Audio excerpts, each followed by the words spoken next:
Hello everyone, welcome back to new video. So ఈ వీడియోలో మనం డిస్ట్రిబ్యూటెడ్ ఆపరేటింగ్ సిస్టమ్ గురించి మాట్లాడుకోబోతున్నాం.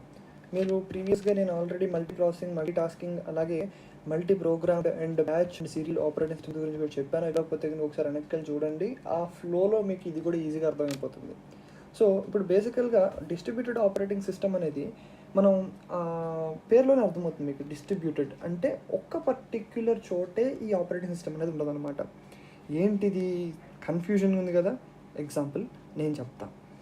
సో ఇప్పుడు విండోస్ తీసుకోండి. Okay, so we can connect to each other with help of operating system which can be able to guide CPU. ఎలా అంటే ఇప్పుడు ఒక కమ్యూనికేషన్ నెట్వర్క్ తీసుకున్నాం అనుకోండి. అంటే ఇప్పుడు మీ పీసీ నా పీసీలో వీఆర్ చాటింగ్ అనుకుందాం. ఈ చాట్ చేసుకునే మధ్య సాఫ్ట్వేర్ ఉంటుంది కదా, ఇది డిస్ట్రిబ్యూటెడ్ అనమాట. ఎలా అంటే లైక్ నా దగ్గర నుంచి ఒక మెసేజ్ సర్వర్ 1కి వెళ్తుంది, ఆ సర్వర్ 1 నుంచి మీ పీసీకి వస్తుంది. లేదంటే ల్యాప్టాప్ 1కి వెళ్ళాలంటే సర్వర్ ద్వారా మీ ల్యాప్టాప్కి వస్తుంది, సర్వర్ ద్వారా ఇంకొక ల్యాప్టాప్కి వెళ్తుంది. ఇలాగ any OS like Android, Windows, ఇవన్నీ ఏంటంటే డిస్ట్రిబ్యూటెడ్ ఆపరేటింగ్ సిస్టమ్స్ అనమాట. సో గుర్తుపెట్టుకోండి, ఏంటి అంటే డిస్ట్రిబ్యూటెడ్ ఆపరేటింగ్ సిస్టమ్స్ అంటే మన కమ్యూనికేషన్ ఏవైతే యాక్సెస్ ఎలా చేస్తాయో వాటన్నిటిని మనం డిస్ట్రిబ్యూటెడ్ ఆపరేటింగ్ సిస్టమ్స్ అంటాము. సో ఇదొక్కటి మాత్రం మీరు బాగా గుర్తుపెట్టుకోండి. ఓకే, అడ్వాంటేజెస్ ఏంటంటే సెంట్రలైజ్డ్ ఓఎస్ అంటే ఏంటంటే ఇప్పుడు ఫర్ ఎగ్జాంపుల్ మన విండోస్ అనేది చాలామంది వాడుతుంటారు, ఒక్కళ్ళు కాదు, ఇద్దరు కాదు. సో ఇదంతా సెంట్రలైజ్ అయిపోయింది నెట్వర్క్ అంతా. So Windows to Windows connection అనేది చాలా స్పీడ్ ఉంటాయి, ఎందుకంటే సెంట్రలైజ్డ్ ఓఎస్ అవటం వల్ల. And security server managed. Security Windows యొక్క సెక్యూరిటీ అనేది ఆబ్వియస్గా మైక్రోసాఫ్ట్ సర్వర్సే మేనేజ్ చేస్తాయి. Updates can be easily installed, remote access to the servers. ఇవన్నీ మనకి అడ్వాంటేజెస్ అనమాట ఒక డిస్ట్రిబ్యూటెడ్ ఆపరేటింగ్ సిస్టమ్కి. డిసడ్వాంటేజెస్ ఏంటి అంటే high cost of buying server, maintenance, updating the server firms and dependency on control locations. So ఇవన్నీ disadvantages అనమాట. ఏంటంటే సర్వర్ చాలా కాస్ట్లీ ఉంటుంది, అంత హై కాస్ట్లో సర్వర్స్ ఉంటాయి, మెయింటెనెన్స్ కూడా చాలా కష్టం. అలాగే సర్వర్ ఫార్మ్స్ ఏవైతే ఉన్నాయో వాటన్నిటిని అప్డేట్ చేయడం అంటే చాలా హ్యూజ్ రిస్క్తో కూడిన పని అనమాట. డిపెండెన్సీ ఆన్ కంట్రోల్ లొకేషన్ని బట్టి మనకి ఈ డిస్ట్రిబ్యూటెడ్ ఆపరేటింగ్ సిస్టమ్స్ అనేవి మనకి చాలా డిఫరెన్స్ అయితే ఉంటుంది. ఇప్పుడు ఫర్ ఎగ్జాంపుల్ మీరు రూరల్ ఏరియాస్లో కనుక ఈ సర్వర్స్ ఉన్నాయనుకోండి, అక్కడ ఇంటర్నెట్ కానివ్వండి, దాన్ని లొకేషన్ బట్టి వాటి యొక్క మెయింటెనెన్స్ అనేది పెరగటం తగ్గటం ఉంటుందన్నమాట. సో బేసికల్లీ మీకు ఇంకా నేను ఒక మంచి ఎగ్జాంపుల్ అయితే ఇస్తాను. ఆ ఎగ్జాంపుల్ కోర్స్ నేను మళ్ళీ ఒక వీడియో చేద్దాం అనుకున్నాను, కాకపోతే ఈ వీడియోనే చెప్పేస్తున్నాను. ఫర్ ఎగ్జాంపుల్ మీరు గూగుల్ డ్రైవ్ తీసుకున్నారనుకోండి, గూగుల్ డ్రైవ్లో మీరు ఏవైతే ఫైల్ అప్లోడ్ చేస్తున్నారో ఈ ఫైల్స్ అప్లోడ్ చేయడానికి మీకు ఒక ఓఎస్ కనపడుతుంది చూసారా, మీకు ఒక ఆపరేటింగ్ సిస్టమ్ అంటే GUI మీకు కనపడుతుంది, అది వాళ్ళు డిజైన్ చేసుకున్నారు. దాని వెనకాల ఒక ఓఎస్ ఉంటుంది. అది ఆ ఓఎస్, ఆ ఆపరేటింగ్ సిస్టమ్ ఏం చేస్తుంది, దేన్ని మేనేజ్ చేస్తుంది? మీ కంప్యూటర్ నుండి వచ్చిన ఫైల్ మేనేజ్ చేస్తుంది, మీ కంప్యూటర్ని మేనేజ్ చేస్తుంది, సర్వర్ని మేనేజ్ చేస్తుంది, సర్వర్లో ఈ ఫైల్ ఎక్కడ స్టోర్ అవ్వాలో మేనేజ్ చేస్తుంది. సో వీటన్నిటిని మన ఆపరేటింగ్ సిస్టమ్ ఏదైతే ఉందో గూగుల్ డ్రైవ్ వెనకాల, అది ఆపరేటింగ్ సిస్టమ్ అనేది మేనేజ్ చేస్తుంది.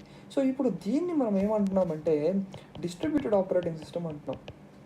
ఓకే, సో ఈ డిస్ట్రిబ్యూటెడ్ ఆపరేటింగ్ సిస్టమ్ ఏదైనా అవ్వచ్చు, విండోస్ అవ్వచ్చు, లేదంటే విండోస్లో కూడా యూ కెన్ ఓపెన్ సర్వర్, మీకు సపరేట్గా మీ సర్వర్స్ ఓపెన్ చేసుకోవచ్చు మీకు కావాలంటే.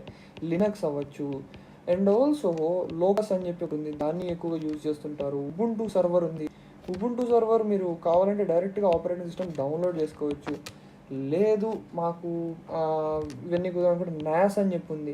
వీటన్నిటి ఏంటంటే డిస్ట్రిబ్యూటెడ్ ఆపరేటింగ్ సిస్టమ్స్ అనేవి సెంట్రలైజ్డ్ ఆపరేటింగ్ సిస్టమ్స్ అనమాట. అంటే ఇది ఎక్కడ ఉంటుంది, ఈ ఓఎస్ అనేది ఎక్కడి నుంచి ఆపరేట్ చేస్తుంది?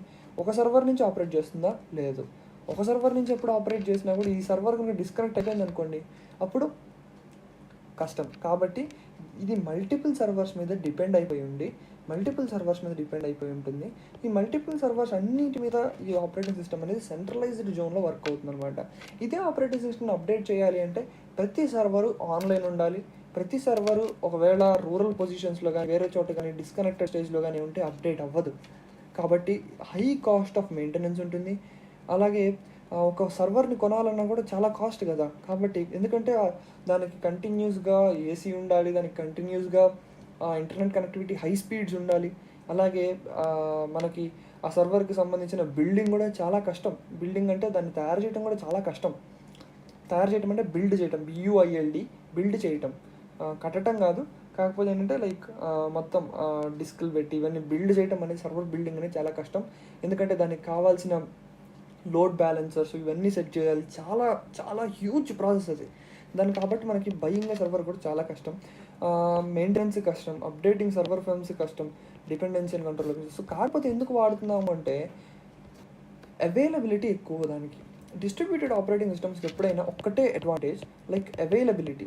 ఇప్పుడు మీరు గూగుల్ డ్రైవ్ ఉంది, మీరు గూగుల్ డ్రైవ్లో మీ పాన్ కార్డు, ఆధార్ కార్డు ఏదో స్టోర్ చేసుకున్నారంటే మీరు ఈ ఊరు నుంచి వేరే ఊరు వెళ్ళారు, అప్పుడు మీకు అక్కడైనా కూడా మీకు అవైలబుల్ అది అవైలబుల్ కాబట్టి యూఆర్ అంత హై కాస్ట్ అయినా కూడా గూగుల్ డ్రైవ్స్ కానీ మిగతా మెగా డ్రైవ్స్ కానీ ఇవన్నీ కూడా ఎందుకు మెయింటైన్ చేస్తున్నాయి, ఎందుకు యూజర్స్ని అంతే ఉంచుతున్నాయి, వాళ్ళు ఎందుకు ఫ్రీగా ఉంచుతున్నారు, ఎందుకంటే దాని అవైలబిలిటీ ఫ్యూచర్లో చాలా ఉంది. కాబట్టి distributed OS 100% is future. Distributed operating system అనేది మీరు ఇంకా విండోస్ని కూడా కొన్నాళ్ళకి మీ విండోస్ క్లయింట్ ఒకటి ఇక్కడ ఇస్తాడు. మన సిపియూలో ఓన్లీ విండోస్కి సంబంధించిన ఒక చిన్న సాఫ్ట్వేర్ ఉంటుంది, దాన్ని ఆపరేటింగ్ సిస్టమ్ మొత్తం ఒక సర్వర్లో పెట్టేస్తాడు. ఎందుకంటే పైరసీని తీసేయచ్చు, ఆపరేటింగ్ సిస్టమ్ని హ్యాక్ చేయడం తీసేయచ్చు, చాలా అడ్వాంటేజెస్ అయితే ఉన్నాయి డిస్ట్రిబ్యూటెడ్ ఆపరేటింగ్ సిస్టమ్ వల్ల. సో దీని గురించి బేసికల్లీ క్లౌడ్ ఇవన్నీ కూడా మనకి డిస్ట్రిబ్యూటెడ్ ఆపరేటింగ్ సిస్టమ్సే.